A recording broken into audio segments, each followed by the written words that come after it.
Well, yeah, you really can't escape lead consumption anymore. It is literally in everything. Like, again, every vegetable, every fruit, all of it has trace amounts of lead. Literally everything you consume does. I was just wondering what would cause, like, for infants and all of that to have increased levels of lead, and I guess it would probably just be where they are in the world and what they're eating. Very prevalent in seafood, too. Yeah, he even brought up that graph where the guy was studying lead concentration at surface versus deep. The mother passes lead into the baby. I don't even know if you're serious or not, but I love the idea that when a woman's pregnant, she starts like giving lead to the baby inside the body, like a lead fucking ball bearing or something that serves as like the core for a human being. There's lead particles in the air due to farts. It's actually pretty wild.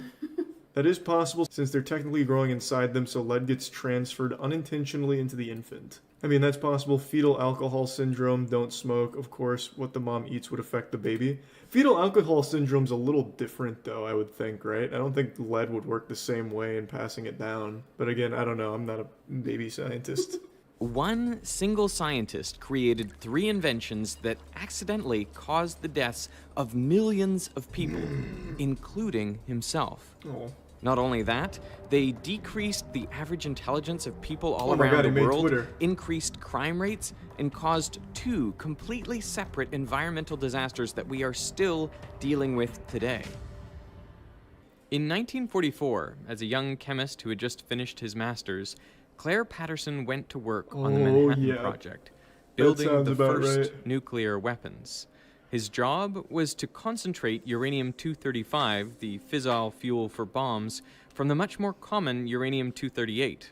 And this required huge machines, mass spectrometers, which separated the 2 types of uranium by their slight difference in mass. Yeah, I'll be going to the OTK house tomorrow. After the war, Patterson went back to grad school to get his PhD. He picked a research project that would take advantage of his experience with mass spectrometers, measuring the age of the Earth. Radioactive rocks are effectively clocks. Uranium-238, for example, decays into thorium, and then protactinium, and then 12 more decays, until it ends up as lead-206, which is stable. The rate of this decay is consistent and can be measured. It takes 4.5 billion years for half of a sample of U-238 to decay into lead-206. I don't know if I trust Patterson's it. PhD project was When to has determine science ever the age been of the right? Earth. Patterson was tasked with measuring the lead content, and another God, student, this is so George fucking Tilton, big brain. I've never measured even heard of uranium. zircon. Tilton's like a character uranium in Dragon measurements Ball. were fine. They matched predictions. But Patterson's lead measurements were all over the place, and they were many, many times higher than they expected. We take George's uranium and my lead. Not right, Patterson. There was lead there that didn't belong there. So where was all this extra lead coming from? The aliens gave it That to us. mystery would take over the rest of Claire Patterson's life and bring him to the literal ends of the Earth. In those days, cars needed to be hand-cranked to start. The good He old knelt days, down baby. and turned the crank, and the engine roared to life, a little too suddenly. The man couldn't get out of the way, and the crank handle hit him in the face and broke his jaw. Fucking idiot. He died as a result Oh, of his what? injuries. His name was Byron Carter. What the He fuck? was the founder of his own car company. So He died of a broken jaw? Awful way of going out. Developed pneumonia as a result of injuries he sustained when he tried to hand crank start a car stranded on the Belle Island Bridge near Detroit. What a terrible way of going out. It wasn't the hit that killed him, but he wouldn't have got pneumonia without getting hit, I guess. Though I don't really see how getting hit in the jaw can result in pneumonia. True, I guess, yeah, it was just the early 1900s. he counted among his close friends the founder of Cadillac, Henry Leland.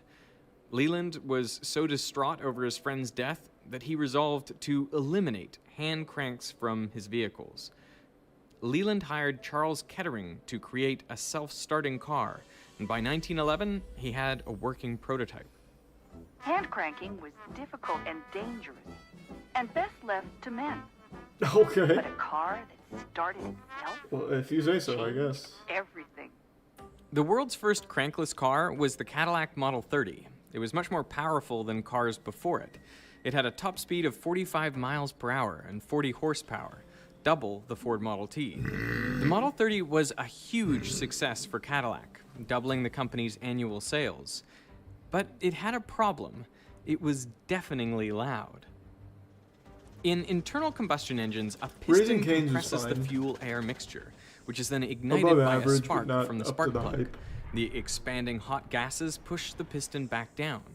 The problem with the Model 30 engine was it compressed the fuel-air mixture more than previous models. So much, in fact, that often the fuel would spontaneously combust before the spark from the spark plug. So rather than orderly, perfectly timed explosions, you'd get multiple haphazard combustions leading to turbulent pressure waves inside the cylinder. The resulting sound led the problem to become known as engine knocking. Knocking wasn't just hard on the ears, it hurt the engine's performance. It Is reduced PDQ power better? output and Yes. lowered fuel efficiency.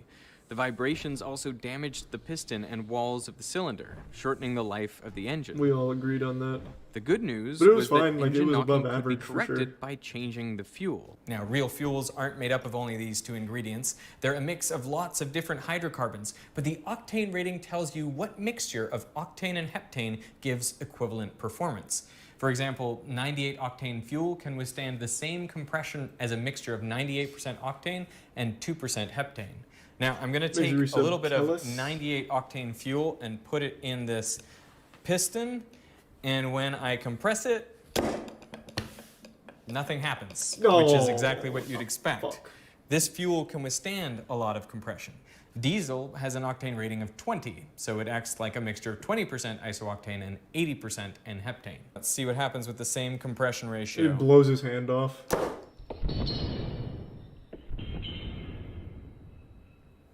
There you go. You get a little explosion in there. That's because this is a low octane fuel. I mean, that's what diesel's meant to do. You compress it and it ignites. But you don't want this sort of fuel in Diesel an just engine with sounds spark cool. plugs. That's The such reason a cool fancy cars word. demand high octane fuel is to prevent knocking in their high compression, high performance engines. Kettering wanted to find an additive which would increase the octane rating of ordinary fuel and eliminate knocking in high compression Thanks, engines. Risa So he Blather. hired 27-year-old engineer Thomas Midgley Jr. Midgley experimented with all sorts of compounds, from melted butter and camphor to ethyl acetate and aluminum chloride. He later wrote most of them had no more effect than spitting in the Great Lakes. Ethanol was an interesting exception. It did stop the knocking, but you needed a lot of it, about 10% of the fuel mixture for it Oh, to be that's effective. nothing. That much ethanol would be expensive and hard to turn a profit on. And Midgley was really after an additive that was cheap, easy to produce, and effective even at low concentrations. Thanks to the gift So of he Lucky. kept trying. Then he hit on tellurium. It worked wonderfully as an anti-knock agent, but it had a terrible smell. You couldn't get rid of it by changing clothes or bathing. His wife was so offended by the stench that he had to sleep in the basement for 7 months. Jesus Christ. Midgley wrote, "I don't think that although this doubled the fuel economy, humanity would suffer this smell." 7 months? After 5 years How of working on the stinky problem, was it? Midgley What? found what he thought was the perfect solution: tetraethyl lead. That's a lead atom right there in the center. This additive was exactly what he was looking for. It stopped the knocking, it didn't smell, it was cheap to produce and readily available. Best of all, you only needed 1 part in 1,000 for it to be effective. In a call to Kettering, Midgley said, "Can you imagine how much money we're gonna make with this? We're gonna make $200 million, maybe Oh. even more." That is a That lot. is over $3 billion in today's dollars. Now, for his discovery, the American Chemical Society gave him the prestigious Nichols Award, and they asked him to do a series of public talks, but Midgley declined. He and Kettering patented the process for making tetraethyl lead, and they called their new additive ethyl, perhaps so it might be confused with another common additive, ethyl Ethanol. alcohol. Oh. They made no I was mention gonna take a guess of and I was lead. gonna be wrong. Then they teamed up with 3 of America's largest corporations, General Motors, DuPont, and Standard Oil of New Jersey, to form the Ethyl Corporation. Their marketing was brilliant. No man can look at the amazing record of accomplishment here in this research division without confidence that these men are going ahead with an eye to the future. looking for new facts and principles which will make things better and make life easier for all of us. Yeah, America! We like lead.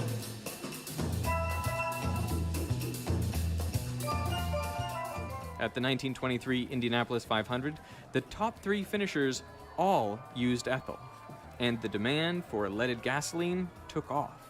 Within 2 months of operating, dozens of workers fell ill with lead poisoning. Just 5 a of them coincidence. died. Yeah, probably faking To it. address the public outcry, Midgley held a press conference, and there he poured tetraethyl lead onto his hands, and he inhaled it for a full minute.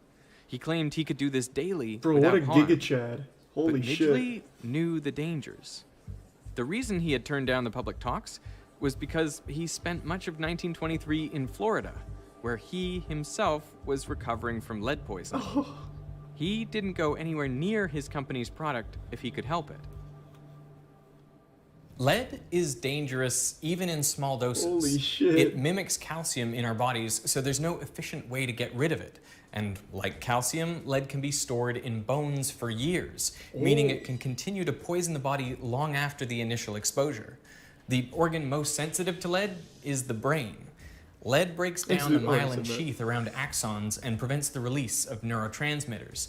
That's why common symptoms of lead poisoning are headaches, memory loss, and tingling in the hands and feet. And children are particularly susceptible. Lead exposure can cause permanent learning disorders and behavioral problems. And the dangers of lead had been known for hundreds of years.